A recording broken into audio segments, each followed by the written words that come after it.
CCB ಪೊಲೀಸರಿಂದ ಪರಪ್ಪನ ಅಗ್ರಹಾರ ಜೈಲಿನ ಮೇಲೆ ದಾಳಿಯಾಗಿದೆ ಅನ್ನುವಂತಹ ಮಾಹಿತಿ ಸಿಗ್ತಾ ಇದೆ. ಈ ಸಂದರ್ಭದಲ್ಲಿ ಮಹತ್ವದ ಒಂದಷ್ಟು ದಾಖಲೆಗಳು ಸಿಕ್ಕಿದೆ ಅಧಿಕಾರಿಗಳಿಗೆ. ಫೋನ್ಸು, ಚಾರ್ಜರ್ಸು ಮತ್ತೆ ಪೆನ್ ಡ್ರೈವ್ಗಳೆಲ್ಲವೂ ಕೂಡ ಸಿಕ್ಕಿದೆ ಅನ್ನುವಂತಹ ಮಾಹಿತಿ ಸಿಗ್ತಾ ಇದೆ. ಯಾರ್ಯಾರ ಸೆಲ್ನಲ್ಲಿ ಏನೆಲ್ಲ ಸಿಕ್ತು, ಡೀಟೇಲ್ಸ್ ನಿಮ್ಮ ಮುಂದೆ.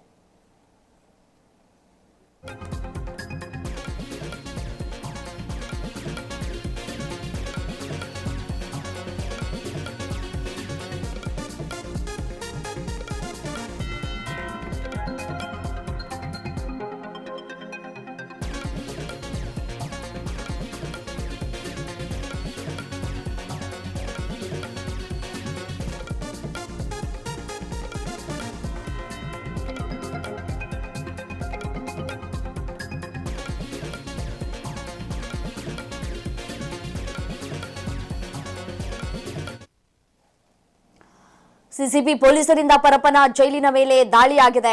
ಜೈಲಿನಲ್ಲೂ ಜೋರಾಗೇ ಇದೆ ಪ್ರಜ್ವಲ್ ಅವರ ನೆಟ್ವರ್ಕ್. ದಾಳಿ ಸಂದರ್ಭದಲ್ಲಿ ಪೆನ್ ಡ್ರೈವ್, ಮೊಬೈಲ್, ಚಾರ್ಜರ್ ಪತ್ತೆಯಾಗಿದೆ.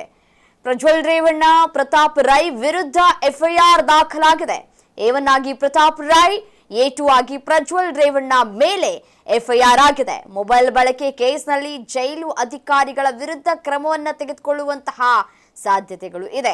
ಕರ್ತವ್ಯ ಲೋಪದ ಅಡಿ ಸಹಾಯಕ ಅಧೀಕ್ಷಕ ಈರಣ್ಣ ಅವರ ಅಮಾನತು ಕೂಡ ಆಗಿದೆ ಅನ್ನುವಂತಹ ಮಾಹಿತಿ ಸಿಗ್ತಾ ಇದೆ. ಜೈಲಿಗೆ ಯಾಕೆ ಹಾಕ್ತಾರೆ? ಜೈಲಿನೊಳಗಡೆ ಹೋಗಿ ಶಿಕ್ಷೆಯನ್ನ ಅನುಭವಿಸಿ ಮನಃ ಪರಿವರ್ತನೆ ಆಗ್ಲಿ ಅಂತ ಹಾಕ್ತಾರೆ. ಬಟ್ ಆದ್ರೆ ಜೈಲಿನ ಒಳಗಡೆ ರಾಜಾತಿಥ್ಯ ಸಿಗ್ತಾ ಇದೆ ಅಂತಂದ್ರೆ ಹೇಳಿ ಹೊರಗಡೆ ಬರೋದಕ್ಕೆ ಹೇಗೆ ಮನ್ಸಾಗತ್ತೆ? ಆರಾಮಾಗಿ 4 ಗೋಡೆ ಮಧ್ಯೆ ಎಲ್ಲವೂ ಯೂಸ್ ಮಾಡ್ಬೋದಲ್ಲ, ಇನ್ಯಾಕೆ ಹೊರಗಡೆ ಬರಬೇಕು ಅಲ್ವಾ? ಏನ್ ನಡೀತಾ ಇದೆ? ಸಿಸಿಬಿ ಅಧಿಕಾರಿಗಳು ಪ್ರತಿ ಬಾರಿ ಭೇಟಿ ಕೊಟ್ಟಂತಹ ಸಂದರ್ಭದಲ್ಲಿ ಒಂದಲ್ಲ ಒಂದು ಏನೋ ಘಟನೆಗಳು ನಡೀತಾನೆ ಇರತ್ತೆ. ಮತ್ತಷ್ಟು ಅಪ್ಡೇಟ್ಸ್ ಬರ್ತಾ ಇದೆ, ನೋಡ್ತಾ ಹೋಗೋಣ ಇದೇ ವಿಚಾರಕ್ಕೆ ಸಂಬಂಧಪಟ್ಟಂತೆ. ಮೊಬೈಲ್ನ ಸಹ ಖೈದಿ ಪ್ರತಾಪ್ ರೈ ಹೇಳಿದಾರಂತೆ. ಪ್ರತಾಪ್ನ ಮೊಬೈಲ್ ನಾನು ಬಳಸ್ತಾ ಇದೆ ಅಂತ ಹೇಳಿ ಪ್ರಜ್ವಲ್ ರೇವಣ್ಣ ಹೇಳಿಕೆ ಕೊಟ್ಟಿದ್ದಾರೆ. ಮೊಬೈಲ್ನಲ್ಲಿ ಈ ಫೇಸ್ಬುಕ್, ವಾಟ್ಸಪ್, ಇನ್ಸ್ಟಾಗ್ರಾಮ್ ಎಲ್ಲವನ್ನು ಕೂಡ ಇನ್ಸ್ಟಾಲ್ ಮಾಡಿದ್ದಾರೆ ಅನ್ನೋದು ಗೊತ್ತಾಗ್ತಾ ಇದೆ. ಮನೆ ಮತ್ತೆ ವಕೀಲರಿಗೆ ಕರೆ ಮಾಡೋದಕ್ಕೆ ಬಳಸಿದ್ದೆ ಅಂತ ಹೇಳಿ ಪ್ರತಾಪ್ ಹೇಳಿದ್ದಾರೆ. ಪರಪ್ಪನ ಅಗ್ರಹಾರ ಜೈಲಿನಲ್ಲಿ ಮೊಬೈಲ್ ಬಂದಿದ್ ಹೇಗೆ? ಪ್ರಜ್ವಲ್ಗೆ ಮೊಬೈಲ್ ಪೂರೈಕೆ ಮಾಡಿದವ್ರು ಯಾರು ಹಾಗಾದ್ರೆ ಅನ್ನುವಂತಹ ಪ್ರಶ್ನೆಗಳು ಕಾಡ್ತಾ ಇದೆ. ಮನಃ ಪರಿವರ್ತನೆ ಆಗತ್ತೆ ಅಂತಂದ್ರೆ ಎಲ್ಲ ಆಗತ್ತೆ. ಹಂಗಾಗಿ ಜೈಲಿನ ಒಳಗಡೆ ಅಪರಾಧಿಗಳು ಹೆಚ್ಚಾಗ್ತಾ ಇರೋದು. ಲೈಂಗಿಕ ದೌರ್ಜನ್ಯ ಪ್ರಕರಣದಲ್ಲಿ ಜೀವಾವಧಿ ಶಿಕ್ಷೆಗೆ ಗುರಿಯಾಗಿ ಪರಪ್ಪನ ಅಗ್ರಹಾರ ಕೇಂದ್ರ ಕಾರಾಗೃಹದಲ್ಲಿರುವಂತಹ ಹಾಸನದ ಮಾಜಿ ಸಂಸದ ಪ್ರಜ್ವಲ್ ರೇವಣ್ಣ ಸೆಲ್ನಲ್ಲಿ ಮೊಬೈಲ್ ಫೋನ್ ಪತ್ತೆಯಾಗಿದೆ. ಈ ಸಂಬಂಧ ಈಗ ಎಫ್ಐಆರ್ ದಾಖಲಾಗಿದೆ. ಸಿಸಿಬಿ ಅಧಿಕಾರಿಗಳ ದಾಳಿ ಸಂದರ್ಭದಲ್ಲಿ ಮೊಬೈಲ್ ಪತ್ತೆಯಾಗಿತ್ತು. ಈ ಸಂಬಂಧ ಪರಪ್ಪನ ಅಗ್ರಹಾರ ಪೊಲೀಸ್ ಠಾಣೆಯಲ್ಲಿ ಎಫ್ಐಆರ್ ದಾಖಲಾಗಿದೆ. ಸಿಸಿಬಿ ಇನ್ಸ್ಪೆಕ್ಟರ್ ಸುಬ್ರಹ್ಮಣ್ಯ ಸ್ವಾಮಿ ಅವರು ಪೊಲೀಸರಿಗೆ ವಿವರವಾದಂತಹ ದೂರನ್ನ ಕೊಟ್ಟಿದ್ದಾರೆ.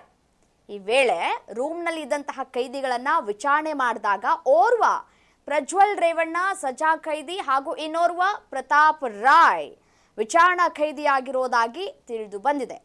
ನಮ್ಮ ಇದೆಲ್ಲವೂ ಕೂಡ ನಂದಲ್ಲ ಫೋನು ಅನ್ನುವಂತಹ ವಿಚಾರವನ್ನ ಬಾಯ್ಬಿಟ್ಟಿದ್ದಾರೆ ಪ್ರಜ್ವಲ್ ರೇವಣ್ಣ.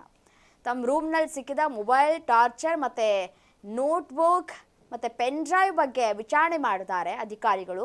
ಪ್ರಜ್ವಲ್ ರೇವಣ್ಣ ಅವರು ನೋಟ್ ಪುಸ್ತಕ ತಮ್ಮದು ಅಂತ ಹೇಳಿದ್ದಾರೆ. ಪ್ರತಾಪ್ ರೈ ಅವರದ್ದು ಮೊಬೈಲ್ ಅಂತ ಹೇಳಿದ್ದಾರೆ. ಚಾರ್ಜರ್ ಮತ್ತೆ ಪೆನ್ ಡ್ರೈವ್ ತಮ್ಮದು ಅಂತ ಕೂಡ ತಿಳಿಸಿದ್ದಾರೆ.